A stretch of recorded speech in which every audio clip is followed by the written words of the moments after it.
Well, if I might just add some quick historical perspective, and then what'll be fun, I think, is Michael is such a friend of this initiative, and we're going to sort of go after this as a panel, and then we're going to ask for your support and questions as well. This actually began in 2006, and it began with Tom Harkin. We were running up to the Iowa caucuses of January of '08, and we saw in 2006 that the uncounted unemployed women and men in this country for the first time were breaching a 30% cap that had been on every prior recession. In the worst of recessions, the 9 prior recessions as we were running up to them, the uncounted unemployed was never more than a third of the counted. And we breached that early in 2006, so that we knew by Iowa that something dramatic was happening. And that dramatic outcome is we now have 1 woman or man uncounted who's unemployed for every man or woman who is counted. So we have 18.5% real unemployment. We have 29.5 million women and men who aspire to full employment at fair wages, not the 13 or 14 million that the government uses officially. And with Tom's guidance as the senior senator from the state of Iowa in the run-up, we established the first of these task forces. It was called the Horizon Project. The women and men who are named in the press release in this task force, many of them were involved in that initial effort. And it was Tom and others' suggestion that we have legislative prescriptions that were quite precise to create jobs. And as a principal matter, we knew that we were committed as a party and as progressives to pay-go. We knew that we couldn't always impose on the government to cause these initiatives to be undertaken. And so there's always been in the back of our mind for the senator and for the congressman ways that we would pay for all of these initiatives.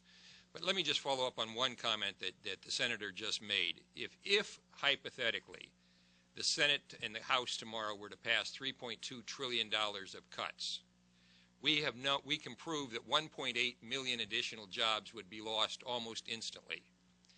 So we would be digging the hole just infinitely deeper. Those 29.5 million women and men that we're concerned about would immediately jump to 31.3 million, that fast. So what the senator and the congressman are saying to us is, sure, we as a party are committed to thoughtful cuts. We're also committed to responsible revenue raising. And so we have worked with our leaders on that aspect as well.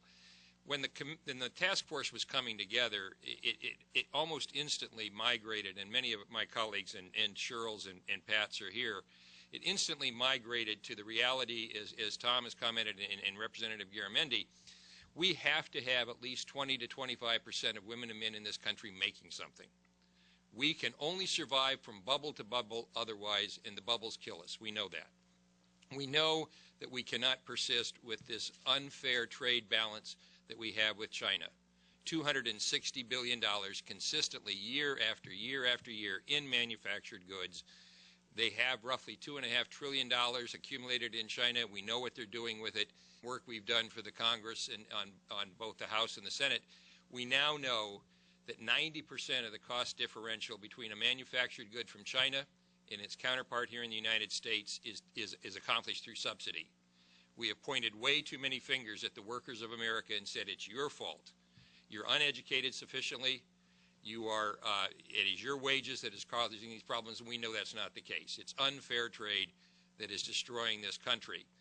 We also know that the business community is sitting on its hands. So what the senator was describing and the congressman is they need a framework. They need a framework of policies that induce the behaviors and the outcomes that will restore this economy. We are genuinely at a tipping point here. We're right on the edge of no senator, no member of Congress being able to fix the problems on our behalf soon if something along these lines. And there are 15 prescriptions in the task force report. We're not naive in thinking they're going to be instantly enacted. They were written by our colleagues in a way that they could be if we had enough wherewithal in the Senate and the House together, but they are going to now be out there. The one that is of most moment to me, and we'll spend, Michael, quite a bit of time on it, nobody speaks to it more ably than our two members here, is the National Infrastructure Bank. It needs to be a levered institution. It needs to have what I call leverage. It needs to attack the roughly $3 trillion of decrepit infrastructure we have that not only has forestalled us from full employment, but is making us increasingly uncompetitive in the global economy. We're fully prepared, anxious to see credits come that are thoughtful and responsible to the business community to bring manufacturing back where it belongs. We are partners in the Green Economy Initiative, as you'll read in the report. We're particularly sensitive to the women and men who are 50 and older, who are part of that 29.5 million. Something on the order of 13 million women and men now have been unemployed for more than a year. Again, these numbers you don't see publicly. We think there are at least 8 million, 9 million of them 50 years and older. 5 million of the 29.5 million are young people, half of whom have a BA or a BS, can't find the first job. The other half have a diploma, can't find the first job. You'll see quite a bit of attention paid in both of our initiatives to both. A manufacturing renaissance would be the best thing that could happen to the older worker, and youth employment initiatives for the younger worker. And finally, it's China. China is the dragon in the room. It's not the gorilla. As I said, it cheats, and it cheats every day. We have to have the backbone that we thought we had heard about in the Iowa caucuses of '08, that Representative Garamendi and Senator Harkin speak to more ably than I.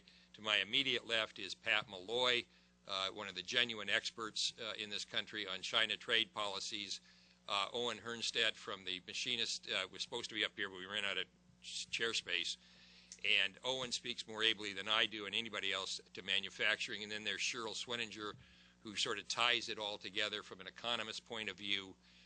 Pat is on the China Commission. Owen, as I said, is with Machinists. And Cheryl is right here at our home, the New America Foundation. So a privilege for all of us. The 20 women and men who helped put this together, thank you for listening to it. Michael, we thank you for your courtesy in introducing it. And certainly it's a privilege, John and Tom, for having you here. And thank God you got out of that floor, Tom.